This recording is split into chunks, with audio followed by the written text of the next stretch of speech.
এবার যদি আপনি কনফিডেন্সের কথা বলেন বা কর্নারিং এর কথা বলেন, কর্নারিং এর কথা বলে দেখুন এখানে যে হাম টামগুলো যেগুলো আছে, তারপর হালকা ফুলকা কর্নারিং কেন, বেশ ভালো রকম কর্নারিং করলেই মোটামুটি পাহাড়ি এলাকা ট্যুর বলুন। চলুন তাহলে আমি রাইডে যাওয়ার আগে আপনাদেরকে দেখি 2025 ট্রান্স স্ক্র্যামলার 400 এই বাইকটা। অ্যাকচুয়ালি এই বাইকের যে ভ্যারিয়েন্ট আপনার দুটো ভ্যারিয়েন্ট পাবেন, একটা হচ্ছে আপনার 400X আর এটা হচ্ছে এক্সি নতুন করে লঞ্চ করেছে। তো এখানে আপনার চেঞ্জেসের ব্যাপারগুলো যেগুলো আছে সেগুলো আমি আপনাদেরকে প্রথমে বলে দিই। দেখুন এর প্রথমে চেঞ্জেস যে ব্যাপারগুলো হচ্ছে, প্রথমেই দেখতে পাবেন আপনি উইন্ডশিল্ড এখানে আগের যে ভ্যারিয়েন্ট ছিল সেখানে উইন্ডশিল্ড ছিল না। দ্বিতীয় যে চেঞ্জেস হয়েছে সেটা হচ্ছে আপনার এখানে ফেন্ডার এখানে দেখুন প্লেন যেটা ছিল সেটাই ছিল, বাট এখন দেখুন ফেন্ডারটাকে উপর দিকে তুলে দিয়েছে আর ভিতরে টায়ার হাগার মতো একটা ছোট্ট মতো ফেন্ডার একটা এখানে দিয়ে দিয়েছে। তিন যেটা হচ্ছে সেটা হচ্ছে এখানে আপনার cross spoke type tubeless tyre আপনার এখানে পেয়ে যাচ্ছেন, অথচ সঙ্গে হচ্ছে স্পোক, মানে ক্রস স্পোক এখানে ইউজ করা হয়েছে। এই যে এগুলো দেখলে আপনি বুঝতে পারবেন এটা একটা চেঞ্জ। যেটা হচ্ছে সেটা হচ্ছে আপনার ইঞ্জিন কাওয়ালের সঙ্গে এখানে দেখুন ইঞ্জিন কাওয়ালটা আছে, ইঞ্জিন কাওয়ালের সঙ্গে এখানে কিন্তু একটা রড এখানে ইউজ করা হয়েছে, যাতে গাড়িটা যদি আপনার কাদায় পড়ে যায় সেক্ষেত্রে আপনি টেনে গাড়িটাকে তুলতে পারবেন, এটা একটা। ঠিক আছে, তারপরে যেটা চেঞ্জেস হচ্ছে সেটা হচ্ছে আপনার কালার্স। দেখুন কালার্স এখানে তিনটে কালার আপনি পাবেন, একটা হচ্ছে ইয়েলো, একটা হচ্ছে গ্রানাইট, একটা হচ্ছে আপনার ভ্যানিলা হোয়াইট। এই যে কালারটা এটা কিন্তু আপনার গ্রানাইট কালারের সঙ্গে কিন্তু আপনি এই কালারটা দেখতে পাবেন, যদিও দেখতে ব্ল্যাকের মতো, বাট ঠিক আছে ঠিকঠাকভাবে দেখলে মোটামুটি গ্রানাইট কালারের মতোই আসছে। আচ্ছা, লাস্ট যেটা হচ্ছে সেটা হচ্ছে আপনার এখানে অ্যাডজাস্টেবল ক্লাচ লিভার কিন্তু আপনি এখানে দেখতে পাবেন। দেখুন এখানে অ্যাডজাস্টেবল ক্লাচ লিভার এখানে ইউজ করা হয়েছে, আপনি ক্লাচের দিকে দেখতে পাবেন, এখানে ব্রেকের দিকে দেখলেও দেখতে পাবেন। ঠিক আছে, আচ্ছা এরপরে আসছি এই বাইকটার যে প্রাইস, এইটাও একটা চেঞ্জ। আগের যে ভ্যারিয়েন্ট ছিল সেই ভ্যারিয়েন্টের দাম ছিল 3,22,000 টাকার মতো। এই যে ভ্যারিয়েন্টটা, এই ভ্যারিয়েন্টের দাম হচ্ছে আপনার 3,52,000 টাকার মতো দাম। এবার দেখুন বলতে গেলে দামের দিক থেকে 30,000 টাকা প্রায় এক্সট্রা আপনাকে পে করতে হচ্ছে এই ভ্যারিয়েন্টের জন্য, মানে এক্সি ভ্যারিয়েন্টের জন্য। চলুন তাহলে এবার চলে যাবে স্পেসিফিকেশনস নিয়ে। দেখুন স্পেসিফিকেশনসের দিক থেকে দেখতে গেলে উপরে আপনি উইন্ডশিল্ড দেখতে পাচ্ছেন, উইন্ডশিল্ডের সঙ্গে এখানে নাম্বার প্লেট থাকছে। ঠিক আছে, আর ফ্রন্টে দেখুন আগের যে ভ্যারিয়েন্ট ছিল, আগের ভ্যারিয়েন্টও দেখুন যে এই যে ডিআরএল ছিল, ডিআরএল উইথ আপনার প্রজেক্টর ল্যাম্প উইথ এলইডি, আর সঙ্গে এই যে প্রোটেক্টর ছিল সেই জিনিসই আছে এখানে। ফেন্ডার উইঙ্কার্স যেগুলো আছে, উইঙ্কার্সগুলো আপনার এলইডির সঙ্গে পাচ্ছেন। আর ফেন্ডার তো উপর দিয়ে একটু ওঠা এই ভ্যারিয়েন্টের জন্য, সেটা আমি আগেই বলেছি। টিউবলেস টায়ার পেয়ে যাচ্ছেন এখানে। সামনে যে ডিস আছে, সামনে ডিসের সাইজ হচ্ছে আপনার 320 এর ডিস আপনি সামনে পেয়ে যাচ্ছেন, আর টায়ারের সাইজ হচ্ছে আপনার 100/90, যেটা হচ্ছে আপনার 19 ইঞ্চ টায়ার কিন্তু আপনি সঙ্গে পাচ্ছেন। আর স্পোক তো আমি বলে দিয়েছি, এটা হচ্ছে আপনার ক্রস স্পোক এখানে ইউজ করা আছে। আগে যে ভ্যারিয়েন্ট ছিল সেটাতে কিন্তু আপনার এখানে ইউজ হতো, সেটা হচ্ছে আপনার অ্যালয় হুইলসের সঙ্গে সেটা আসতো, বাট এখানে কিন্তু আপনি টিউবলেস টায়ার পাচ্ছেন। ফ্রন্ট ওয়াইজ আমি বলে দিলাম। এবার দেখুন যদি রিয়ারে দেখেন, রিয়ারের যে সাসপেনশন হচ্ছে আপনার মোনোশক সাসপেনশন রিয়ারে কিন্তু এখানে ইউজ করেছে। আপনি কতটা দেখতে পাচ্ছেন আমি জানি না, বাট আমি চেষ্টা করছি এখান থেকে দেখানোর সাসপেনশনটা। ঠিক আছে, এবার বলি এই যে দুটো সাসপেনশন আছে, দুটো সাসপেনশনেরই হুইল ট্রাভেল যেটা হচ্ছে সেটা হচ্ছে আপনার 150 এর মতো।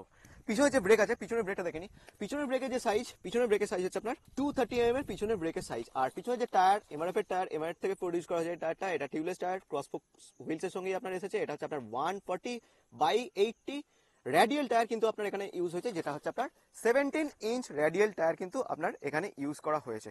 এদিক থেকে তো আমি আপনাদেরকে মোটামুটি বলে দিলাম। এবার চলুন ইঞ্জিন নিয়ে কথা বলি। দেখুন এর যে ইঞ্জিন, সেই সেম ইঞ্জিন আপনি এখানে ইঞ্জিন পাবেন 398cc ইঞ্জিন, যেটা হচ্ছে আপনার DOHC liquid cooled 4 valve engine কিন্তু আপনি এখানে কিন্তু পেয়ে যাবেন। আর এর ম্যাক্সিমাম পাওয়ার হচ্ছে আপনার 40 PS, আর ম্যাক্সিমাম টর্ক আপনি এখানে পাবেন 37.5 নিউটন মিটার টর্ক কিন্তু আপনি এখানে পেয়ে যাবেন। এবার দেখুন গ্রাউন্ড ক্লিয়ারেন্সের কথা যদি বলেন, গ্রাউন্ড ক্লিয়ারেন্স হচ্ছে আপনি এখানে 195 গ্রাউন্ড ক্লিয়ারেন্স পাবেন। আর সিট দেখুন, সিট হচ্ছে আপনার 835 এর সিট আপনি এখানে পাবেন।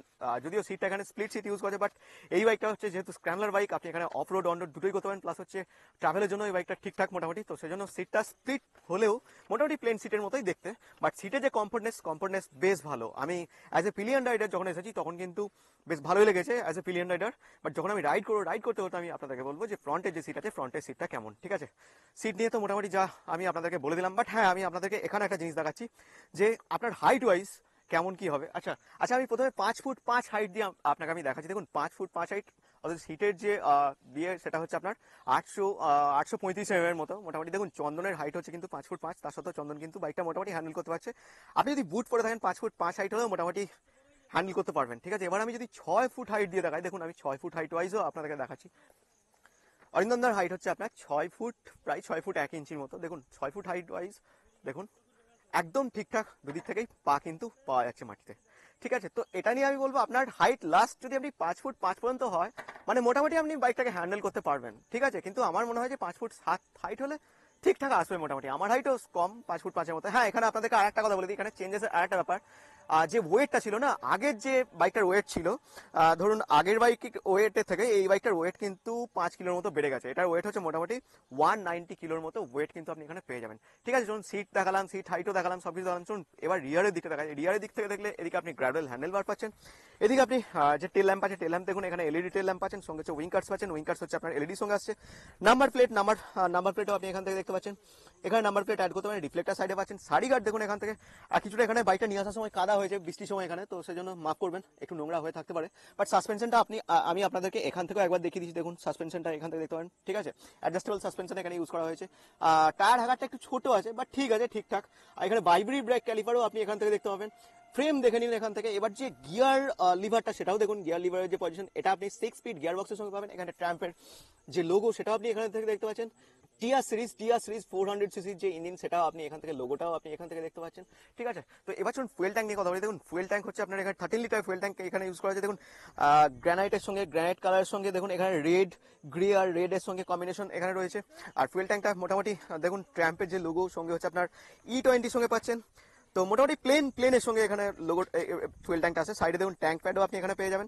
আর এই সাইডে দেখুন স্ক্র্যামলার 400 এক্সও আপনি দেখেছিলেন যে একটা যে প্লেট আছে সাইড প্যানেলে, সেই প্লেটটাই এখানে কিন্তু ইউজ করা হয়েছে সেম ভাবে। আর এখানে আপনি দেখতে পাবেন কুলার রয়েছে। আর যেহেতু এখানে লিকুইড কুল ইঞ্জিনের যে কুলারটা, সেই কুলারটাও আপনি এখান থেকে দেখতে পাবেন। সিঙ্গেল হর্নের সঙ্গে এসছে। মোটামুটি যা ছিল মোটামুটি আমি আপনাদেরকে টোটালি ট্রাম্প XC400 এর এই জিনিসগুলো বলে দিলাম। এবার চলুন সুইচেস আর বাকি জিনিসগুলো আমরা দেখে নেব। দেখুন সুইচের মধ্যে প্রথম আমি আপনাদেরকে দেখাচ্ছি। দেখুন এদিকে যদি আসেন, এদিকে আসলে দেখতে পাবেন এখানে ইঞ্জিন কিল, ইঞ্জিন স্টার্ট এখানে দেখতে পাচ্ছেন। এখানে হচ্ছে আপনার হ্যাজার্ড দেখতে পাচ্ছেন। এদিকে হচ্ছে আপনার স্টার্ট বা সেলফ স্টার্ট। আর এদিকে যদি দেখেন এটা হচ্ছে আপনার পাসিং সুইচ। আর গিয়ার, ক্লাচ আর ব্রেক তো আমি বলেছি এগুলো অ্যাডজাস্টেবল। ঠিক আছে, স্লিপার অ্যান্ড অ্যাসিস্ট ক্লাচ আপনি এখানে পাচ্ছেন। আর এখানে আপনি হাই বিম লো বিম করতে পারবেন। এখানে আপনার পাসিং, ঠিক আছে, এখানেও আপনি হাই বিম পাচ্ছেন, এখানেও পাচ্ছেন। ঠিক আছে, আচ্ছা এখানে ইনফো, এটা হচ্ছে আপনার উইঙ্কার্সের জন্য। আর এটা হচ্ছে আপনার হর্ন আমি আপনাদেরকে দেখিয়ে দিচ্ছি। দেখুন যথেষ্ট লাউড হর্ন আছে সিঙ্গেল হর্ন থাকা সত্ত্বেও। তো মোটামুটি এই জিনিসগুলো রয়েছে। এবার চলুন ইনস্ট্রুমেন্ট ক্লাসটা দেখায়। দেখুন এখানে অ্যানালগ আর ডিজিটাল দুটো কিন্তু এখানে মিক্সড আছে। এবার দেখুন যে স্পিডোমিটারটা আপনি এখানে পাবেন অ্যানালগে, বাকি যা আছে সেগুলো আপনি ডিজিটালি পাচ্ছেন। ট্র্যাম্পের কি, তো কিটাকে যখন আমি এখান থেকে যখন অন করছি, অন করে দেখুন এখানে আপনি কি পাচ্ছেন। দেখুন ট্র্যাকশন কন্ট্রোল পাচ্ছেন, এখানে এবিএস পাচ্ছেন, ডুয়েল চ্যানেল এবিএস এর সঙ্গে আপনি এটা পাচ্ছেন। আমি বলেছিলাম কিনা জানি না, আমি হয়তো ভুলে যেতে পারি, বাট হ্যাঁ এটা এবিএস, ডুয়েল চ্যানেল এবিএস এর সঙ্গে আপনি এখানে পাবেন। ইঞ্জিন চেকিং থাকছে এখানে। আর নিউট্রালের যে লাইট সেটা আপনি এখানে দেখতে পাচ্ছেন। হ্যাজার্ডের লাইট দেখুন এখানে, হ্যাজার্ডটা আমি অন করেছিলাম সেজন্য এখানে জ্বলছে, হ্যাজার্ড আমি অফ করে দিচ্ছি। এবার ডিজিটালি যেগুলো আছে সেগুলো হচ্ছে আপনার গিয়ার পজিশন ইন্ডিকেটর পাচ্ছেন, আরপিএম মিটার পাচ্ছেন, ওডোমিটার পাচ্ছেন, সাইড স্ট্যান্ড কাট আপ পাচ্ছেন। সঙ্গে হচ্ছে আপনার ফুয়েল, এই জিনিসগুলো এখানে কিন্তু আপনি দেখতে পাবেন। এখানে দেখুন আরেকটা জিনিস আপনাদেরকে দেখাই, আমি এদিকে ঘুরে গিয়ে আপনাদেরকে আমি দেখাচ্ছি। তো এখানে যে মোবাইল চার্জিং পোর্ট সেটাও কিন্তু আপনি এখানে কিন্তু দেখতে পাবেন। দেখুন এটা হচ্ছে আপনার মোবাইল চার্জিং পোর্ট, কিন্তু আপনি এখানে কিন্তু ইউজ করতে পারছেন। তো মোটামুটি এই যে জিনিসগুলো ছিল এগুলো মোটামুটি আমি আপনাদেরকে দেখালাম। এবার চলুন এই বাইকটার এক্সস্ট সাউন্ড সঙ্গে লাইট দুটোই কিন্তু আমি আপনাদেরকে দেখিয়ে দিচ্ছি একবার। চলুন তাহলে দেখে নেওয়া যাক।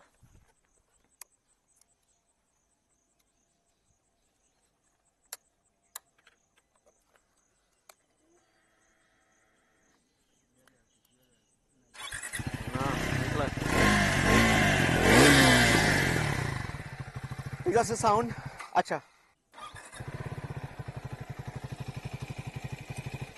হাই বিম করে দিয়েছি, এটা হচ্ছে আপনার হাই বিম লাইট। আর সঙ্গে হচ্ছে আমি এখান থেকে হ্যাজার্ড অন করে দিচ্ছি। হ্যাজার্ড অন করে দিলে ফ্রন্ট ওয়াইজ এরকম। রিয়ারেরটা আমি দেখিয়ে দিচ্ছি। রিয়ার এটা সঙ্গে হচ্ছে লাইট। ঠিক আছে, চলুন তাহলে এবার ডাইমেনশনগুলো আমি টোটালি একবার বলে দিচ্ছি। সিট হাইট হচ্ছে আপনার 835 mm এর। আচ্ছা এখানে ফুয়েল ট্যাঙ্ক যদি হয়, ফুয়েল ট্যাঙ্ক হচ্ছে আপনার 13 লিটার ফুয়েল ট্যাঙ্ক আপনি পাচ্ছেন। গ্রাউন্ড ক্লিয়ারেন্স হচ্ছে আপনার 195 mm এর। বাইকটার ওয়েট হচ্ছে আপনার 190 কিলো, যেখানে আগে যে ওয়েটটা ছিল তার থেকে 5 কিলো ওয়েট আপনার এখান থেকে বেড়েছে।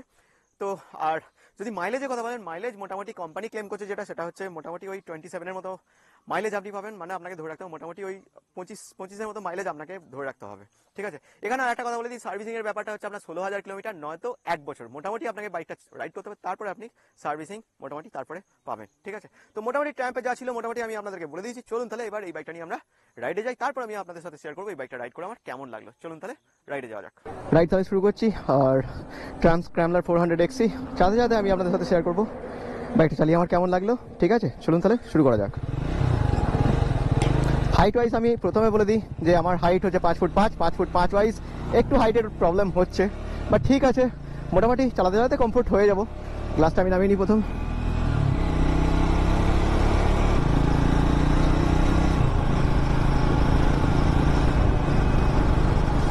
আচ্ছা, এবার দেখুন এখানে initially power, mid range power আর টপ এন্ড তিনটাতেই কিন্তু পাওয়ার কিন্তু যথেষ্ট ভালো। পাওয়ার নিয়ে নো ডাউট কোনো প্রবলেম কিন্তু নেই, ঠিক আছে। আচ্ছা, এখানে বাকি হচ্ছে 40 PS পাওয়ার আপনি এখানে পেয়ে যাবেন, আর টর্ক হচ্ছে 37 নিউটন মিটার টর্ক কিন্তু আপনি এখানে পেয়ে যাবেন, যেটা 398 সিসির ইঞ্জিন, আর ইঞ্জিন কিন্তু এর খুব রিফাইন্ড প্রথমত, ঠিক আছে। আচ্ছা, এবার হচ্ছে নেক্সট যেটা হচ্ছে সেটা হচ্ছে এই বাইকটার সিটিং পজিশন একদম যেমন ট্যুর অ্যান্ড ট্রাভেলিং বাইক যেমন হয় ঠিক সেই রকম কিন্তু সিটিং পজিশন, ঠিক আছে। তো নেক্সট যেটা বলার সেটা হচ্ছে এই বাইকটার রিফাইনমেন্ট যথেষ্ট ভালো, নো ডাউট কোনো প্রবলেম এর মধ্যে নেই, ঠিক আছে। আচ্ছা, ক্লাচ এখানে slipper and assist clutch use হয়েছে, সঙ্গে আপনি ট্র্যাকশন কন্ট্রোল পর্যন্ত পেয়ে যাচ্ছেন, তো এগুলো নিয়ে নো ডাউট। এবার দেখুন, যদি আপনি ব্রেকের কথা বলতে চান তো মোটামুটি পিছনের ব্রেক যথেষ্ট ভালো, আর সামনের ব্রেকের কথা বলতে গেলে সামনের ব্রেকও যথেষ্ট ভালো। আমি টাইমের জন্য মোটামুটি খুব একটা টেস্ট করে দেখাতে পারছি না, বাট হ্যাঁ, আমি তো রাইড করছি, রাইড করতে করতে আমার যতটুকু মনে হয়েছে আমি ততটুকুই আপনাদেরকে বলছি। আর মোটামুটি দেখুন হ্যান্ডলিং বলতে গেলে হ্যান্ডেলটা যথেষ্ট বড়, বাট হ্যাঁ এটা বলবো যে সিটি রাইডের থেকেও আপনার যদি রাইড করতে হয় টাউনশিপ এরিয়ার, যদি আপনার হাইওয়ের দিকে রাইড করতে হয়, হাইওয়ের দিকে রাইড করতে পারলে যথেষ্ট ভালো। সাসপেনশনের দিক থেকে দেখতে পাবেন সামনে হচ্ছে আপনার ইউএসডি সাসপেনশন সামনে ইউজ করা হয়েছে, আর পিছনে হচ্ছে আপনার মোনোসক সাসপেনশন। তো দুটো সাসপেনশনই এখানে মোনোসক সাসপেনশন ইউজ করা হলেও যথেষ্ট ভালো মোনোসক সাসপেনশন, ঠিক আছে। আর ইউএসডি সাসপেনশনের তো কোনো কথাই নেই, ইউএসডি সাসপেনশন যথেষ্ট, মানে ওটা বলার কথা নয়, যে কোনো বাইকে ইউএসডি সাসপেনশন যথেষ্ট কমফোর্ট হয়। এবার বাকি হচ্ছে এটার মধ্যে চেপে না একটা আলাদা কনফিডেন্স লাগে। দেখুন এবার আমি ভাইব্রেশনও একটু টেস্ট করে আপনাদেরকে দেখাচ্ছি। তো মোটামুটি 4000 4500-এর উপরে আছে, তো আমি এখনও পর্যন্ত ভাইব্রেশন কিন্তু কিছু বুঝতে পারিনি। এর আগেও যে বাইকটা আমি ট্র্যাম্পে চালিয়েছিলাম সেখানেও কিন্তু আমি ভাইব্রেশন কোনো কিছু পাইনি, কারণ ট্র্যাম্প এমনি রিফাইনমেন্ট ইঞ্জিন ইউজ করে, ঠিক আছে। তো তার ক্ষেত্রে ভাইব্রেশনটা ট্র্যাম্পের ক্ষেত্রে খুব কম, মানে যতগুলো বাইক চালিয়েছি সব থেকে কম ভাইব্রেশন আমি ট্র্যাম্পেতেই দেখেছি। আর কমফোর্টনেসও খুব ভালো, এই যে সিটিং যে কুশনিং বলুন বা কিছু, সেটাও কিন্তু যথেষ্ট ভালো অ্যাজ এ রাইডার, ঠিক আছে। আর আমি যখন বাইকটা চেপে এসেছিলাম পিলিয়ন রাইডার হিসাবে, তখনও কিন্তু খুব ভালো কিন্তু মানে আমার কমফোর্ট লেগেছিল, এটাই, ঠিক আছে। বাকি দেখুন এবার বাকি যে জিনিসগুলো আছে, যেমন হচ্ছে ব্রেকিং তো আমি বলেছি, সাসপেনশনও আমি আপনাদেরকে বললাম, ব্রেকিং খুব একটা টাইম পাইনি বলে আমি অতটা টেস্ট করা মানে টাইম পেলাম না, বাট হ্যাঁ ঠিকঠাক। এবার যদি আপনি কনফিডেন্সের কথা বলেন বা কর্নারিংয়ের কথা বলে দেখুন এখানে যে হাম টামগুলো যেগুলো আছে, তারপর হালকা ফুলকা কর্নারিং কেন, বেশ ভালো রকম কর্নারিং করলেই মোটামুটি পাহাড়ি এলাকা ট্যুর বলুন, আপনি অন রোড বলুন, অফ রোড বলুন, সব দিক থেকে এই বাইকটা কিন্তু আপনার জন্য কিন্তু যথেষ্ট ভ্যালু ফর মানি বাইক বলে আমার মনে হয়েছে। এবার যদি আপনি হিমালয়ের সঙ্গে কম্পিটিশন করেন, ঠিক আছে, কিংবা আপনি এক্সপালস 210-এর সঙ্গে কম্পিটিশন করেন, দেখুন এক্সপালস একটা আলাদা লেভেলের গাড়ি, সেটা ফুললি অফ রোড গাড়ি, আর এটা হচ্ছে আপনার মোটামুটি এখানে আপনি অন রোড অফ রোড দুটোই করতে পারবেন, ঠিক আছে। তো এই ব্যাপারটা হচ্ছে এক্সপালসের সঙ্গে একটু আলাদা, বাট এখানে যদি আপনি দেখেন, এখানে দেখলে এখানের ব্যাপারটা একটু অন্যরকম। এখানে আপনি হিমালয়ানের সঙ্গে বলতে পারেন, কারণ হিমালয়ান হচ্ছে একটা আলাদা লেভেলের গাড়ি, সেখানে আপনি মাউন্টেন বিশেষ করে বলুন, আর সেখানে হিমালয়ানের ক্ষেত্রে কি, হিমালয়ানের হ্যান্ডেলটা কিন্তু যথেষ্ট মানে ভারী, ওয়েটিও একটু লাগে, বাট ট্র্যাম্পের এখানে কি হচ্ছে, এখানে হচ্ছে হ্যান্ডেলটা হালকা হ্যান্ডেল, অথচ আপনি কমফোর্টের সঙ্গে বাইকটা কিন্তু রাইড করতে পারবেন।